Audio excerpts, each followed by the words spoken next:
cabinet shuffling ఒకరిద్దరికి ఉద్వాసన అందులో ఓ BC మంత్రికి పీసీసీ చీఫ్ పోస్ట్ ఇప్పుడున్న పీసీసీ చీఫ్ కు అమాత్య యోగం ఇలా ఎన్నో రకాల లీకులు మరెన్నో ప్రచారాలు హాట్ టాపిక్ గా ఉంటున్నాయి క్యాబినెట్ రీషఫ్లింగ్ లో భారీగా మార్పులు చేస్తారని పెద్ద ఎత్తున ప్రచారం జరుగుతోంది ఖాళీగా ఉన్న 2 బెర్తులతో పాటు షఫ్లింగ్ లో బెర్త్ కోసం చాలా మంది ప్రయత్నాలు చేస్తూనే ఉన్నారు అయితే ఒక మంత్రిని పార్టీ జాతీయ నాయకత్వంలోకి తీసుకోబోతున్నారట ఆ మంత్రికి ఒక రాష్ట్రానికి ఇన్ఛార్జ్ బాధ్యతలు అప్పగించే అవకాశం ఉందట ఇంతకు ఎవరా మంత్రి ఆ మంత్రికి అప్పగించే బాధ్యతలేంటి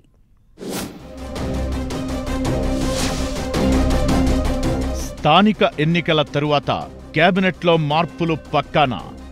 ఒకరిద్దరు మంత్రులకు ఉద్వాసన పలకడం ఖాయమా ఓబీసీ మంత్రి ఏదైనా రాష్ట్రానికి ఇన్ఛార్జిగా వెళ్లబోతున్నారా ప్రభుత్వం ఏర్పడి 2 ఏళ్లు కావస్తోంది ఇప్పటికీ పూర్తిస్థాయి కేబినెట్ కొలువుదేరలేదు మంత్రివర్గంలోని బెర్తులన్నీ ఫిలప్ చేయాలని ట్రై చేసినా ఇంకా 2 ఖాళీగానే ఉన్నాయి ఇప్పటికే మంత్రులుగా ఉన్నవారి పనితీరుపై కూడా పార్టీ ఓ అంచనాకు వచ్చిందట ఈ క్రమంలో అటు ప్రభుత్వంలో కాంగ్రెస్ పార్టీలో కీలక మార్పులు చేయబోతున్నారట లోకల్ బాడీ ఎన్నికల తరువాత పార్టీ ప్రక్షాళనతో పాటు రాష్ట్ర మంత్రివర్గంలో కూడా మార్పులు చేర్పులు చేయాలనే ఆలోచన చేస్తున్నారట పార్టీలోని కొందరు వ్యక్తులను ప్రభుత్వంలో ఉన్న కొందరికి పార్టీ బాధ్యతలివ్వాలని చూస్తోందట అందులో భాగంగానే త్వరలో కీలక ప్రకటన వెలువడే అవకాశముందనే టాక్ వినిపిస్తోంది కేబినెట్లో ఉన్న కొందరు మంత్రుల పనితీరుతో పాటు ఇతర అంశాలను పరిగణలోకి తీసుకుని మార్పులు చేస్తారని అంటున్నారు అందులో భాగంగా ఒక మంత్రి విషయంలో పార్టీలో కీలక చర్చ జరుగుతోంది మంత్రి పొన్నం ప్రభాకర్ ప్రభుత్వంలో కీలకమైన వ్యక్తిగా ఉన్నారు బీసీ సంక్షేమ శాఖతో పాటు రవాణా శాఖ బాధ్యతలు చూస్తున్నారు మంత్రి పొన్నం ప్రభాకర్ ను మంత్రివర్గం నుంచి తప్పించి మరింత కీలకమైన బాధ్యతలు అప్పగించాలని పార్టీ అధిష్టానం భావిస్తోందట పార్టీలో ఎన్ఎస్యుఐ నుంచి మంత్రి వరకు ఎదిగిన పొన్నం ప్రభాకర్ కు పార్టీ ఆర్గనైజేషన్ మీద మంచి పట్టుంది మొదటి నుంచి కూడా పార్టీలో ఉన్న నాయకుడు కావడంతో ఆర్గనైజేషన్ కోసం ఆయన సేవలను వాడుకోవాలని భావిస్తున్నారట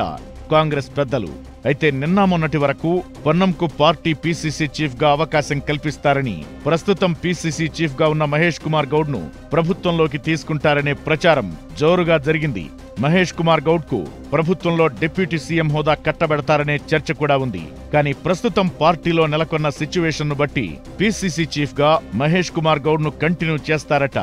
కానీ పొన్నం విషయంలో ఆల్టర్నేట్ గా ఇంకొక కీలక పొజిషన్ ఇవ్వాలని అధిష్టానం అనుకుంటోందట మంత్రి పొన్నం ప్రభాకర్ కు పార్టీ జనరల్ సెక్రటరీ పోస్ట్ ఇచ్చి ఒక కీలకమైన రాష్ట్రానికి ఇన్ఛార్జ్ బాధ్యతలివ్వాలని చూస్తోందట అధిష్టానం ప్రస్తుతం దేశంలో చాలా రాష్ట్రాల్లో పార్టీ చాలా బలహీనంగా మారింది ఒకప్పుడు ఓ వెలిగిన రాష్ట్రాల్లో కూడా హస్తం పార్టీ పరిస్థితి అంతంత మాత్రంగానే ఉంది అందుకే పార్టీలో కొత్త రక్తానికి అవకాశం కల్పించి కీలక మార్పులు చేయాలని అనుకుంటున్నారట పాత సీనియర్ నేతలను ఒక్కొక్కరిని తప్పిస్తూ కొత్తవారికి పనిచేసే నేతలకు కీలక బాధ్యతలు అప్పగించే అంశం పరిశీలనలో ఉందట ఇక పొన్నం ప్రభాకర్ పార్టీలో మొదటి నుంచి పనిచేస్తూ వచ్చిన వ్యక్తి కావడం హిందీ భాషపై మంచి పట్టుండడంతో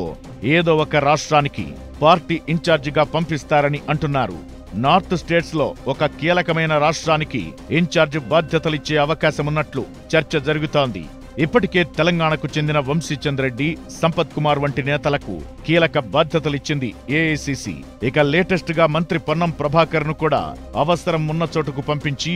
ఆయన సేవలను వాడుకోవాలని భావిస్తోందట ఈ ఎక్స్పెరిమెంట్ ఎంతవరకు ఫలిస్తుందో చూడాలి మరి